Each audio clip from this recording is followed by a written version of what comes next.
บรรพะเอาภาพบรรยากาศประตูของวัด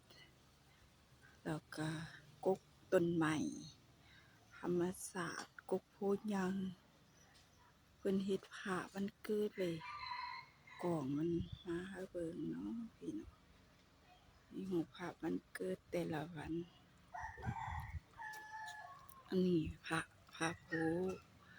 คือได้บ่ฮู้วันเกิดตัวเองแล้วก็ได้ว่าบูชาพระนี่พระวันพุธ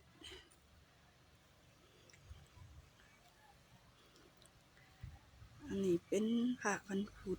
อุมบาทอันนี้พระวันพฤหัสพระวันพฤหัสนั่งสมาธิ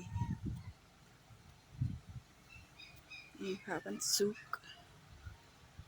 นี่จะเป็นพระวันเสาร์พระวันเสาร์นี่